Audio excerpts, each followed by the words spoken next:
Hello friends, welcome to cooking language. இன்னைக்கு cooking லாங்குவேஜில் நம்ம பார்க்க போகிறது பச்சை பயிறு கிரேவி. வீடியோக்குள்ளே போகிறதுக்கு முன்னாடி சப்ஸ்கிரைப் பண்ணாதவங்க சப்ஸ்கிரைப் பண்ணுங்க, லைக் பண்ணுங்க, பெல் பட்டனை ப்ரெஸ் பண்ணுங்க. அப்போ தான் நான் போடுற வீடியோவை உடனே உங்களால் பார்க்க முடியும். வாங்க வீடியோக்குள்ளே போகலாம். ஒரு கப் பச்சை பயிரை எடுத்து நல்லா கழுவிட்டு 3 மணி நேரம் ஊற வச்சுருக்கேன். இப்போ இந்த பச்சை பயிரை ஒரு குக்கரில் சேர்த்து நம்ம வேக வச்சுக்கலாம். இந்த பச்சை பயிறு கூடவே பெருங்காயம், நான் இங்கே கட்டி பெருங்காயம் சேர்த்துக்கிறேன். 1/2 ஸ்பூன் மஞ்சள் தூள், 1/4 ஸ்பூன் உப்பு, தேவையான அளவு தண்ணியை சேர்த்து இது 3 விசில் விட்டு நாம் எடுத்துக்கலாம். 3 விசில் வந்ததுக்கு அப்புறம் பச்சை பயிறு எப்படி நல்லா வெந்து வந்திருக்கு பாருங்க. இந்த அளவுக்கு பச்சை பயிறு வெந்திருக்கணும்.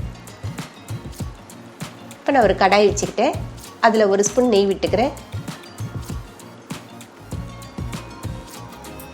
கூடவே 2 ஸ்பூன் எண்ணெயும் சேர்த்துக்கிறேன். எண்ணெய் காஞ்சதுக்கு அப்புறம் அதில் 1 ஸ்பூன் சீரகம், ஒரு பெரிய வெங்காயத்தை சின்ன நறுக்கி வச்சிருக்கேன், அதையும் அது கூட சேர்த்து நம்ம நல்லா வதக்கி விட்டுக்கலாம். வெங்காயம் கோல்டன் ப்ரௌன் வர வரைக்கும் நம்ம வதக்கிக்கிட்டே இருக்கலாம். 2 பச்சை மிளகாவை நீல வாக்கில் கீறி வச்சிருக்கேன், அதையும் சேர்த்துக்கலாம். கூடவே தேவையான அளவு கறிவேப்பிலையும் சேர்த்து நல்லா வதக்கி விடலாம். 1 ஸ்பூன் இஞ்சி பூண்டு பேஸ்ட் எடுத்து வச்சிருக்கேன், அதையும் இது கூட சேர்த்துக்கலாம். நல்லா கலந்து விடுங்க.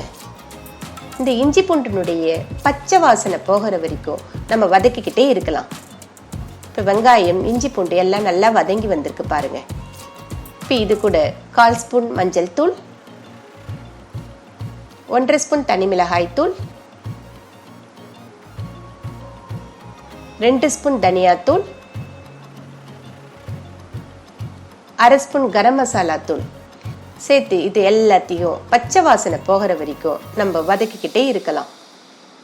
இப்போ நான் இதில் 1/2 ஸ்பூன் மிளகாய் தூள் சேர்த்துருக்கேன். உங்களுக்கு காரம் ஒன்று வேணும்னா நீங்கள் எக்ஸ்ட்ரா சேர்த்துக்கோங்க. நம்ம ஆல்ரெடி பச்சை மிளகாய் சேர்த்துருக்கிறதுனால காரத்தை பார்த்தே சேர்த்துக்கோங்க. இதுக்கு தேவையான உப்பையும் நம்ம சேர்த்துக்கலாம். பச்சை பயிர்லேயும் உப்பு நம்ம சேர்த்துருக்கோன்றதுனால இதில் உப்பு பார்த்து சேர்த்துக்கோங்க.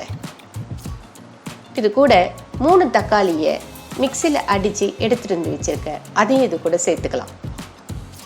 இந்த தக்காளியினுடைய பச்சை வாசனை போகிற வரைக்கும் நல்லா வதக்கிக்கிட்டே இருக்கலாம். பாருங்க, வெங்காயம், தக்காளி, இஞ்சி பூண்டு எல்லாம் ஒன்று சேர்ந்து ஒரு கிரேவி பதத்துக்கு வந்திருக்கு பாருங்க. இப்போ இது கூட நம்ம வேக வச்சிருக்கோம் இல்லையா பச்சை பயிறு, அதையும் இது கூட சேர்த்துக்கலாம். நல்லா கலந்து விட்டுக்கலாம். இப்போ இது வேகிறதுக்கு ஒரு 1/2 டம்ளர் தண்ணியை நம்ம இதில் சேர்த்துக்கலாம். நல்லா கலந்து விட்டுக்கோங்க. இப்போ உப்பு செக் பண்ணிக்கிறதுனா செக் பண்ணிக்கோங்க. நல்லா கிரேவி பதத்துக்கு வந்திருக்கு பாருங்க.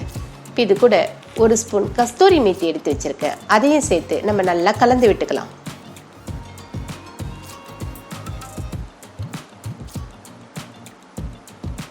இப்போ கேஸை நிறுத்திட்டு அதில் 1 ஸ்பூன் நெய்யும் விட்டுக்கலாம். கூடவே நம்ம நறுக்கி வச்சிருக்க கொத்தமல்லி தலையும் சேர்த்துக்கலாம். இது நல்லா கலந்து விட்டுக்கலாம்.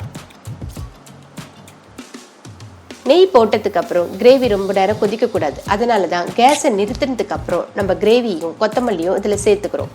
பாருங்க, நம்மளுடைய பச்சை பயிறு கிரேவி ரெடி ஆயிடுச்சு பாருங்க. இது ரொட்டி, சப்பாத்திக்கெலாம் ரொம்ப நல்லா இருக்கும். நீங்களும் ட்ரை பண்ணி பாருங்க. இந்த வீடியோ உங்களுக்கு பிடிச்சிருந்ததுன்னா லைக் பண்ணுங்க, ஷேர் பண்ணுங்க, சப்ஸ்கிரைப் பண்ணுங்க. உங்களுடைய கமெண்ட் செக்ஷன்ல சொல்லுங்க. அப்பதான் நான் போடுற அடுத்த வீடியோவை இன்னும் பெட்டரா என்னால் தர முடியும்.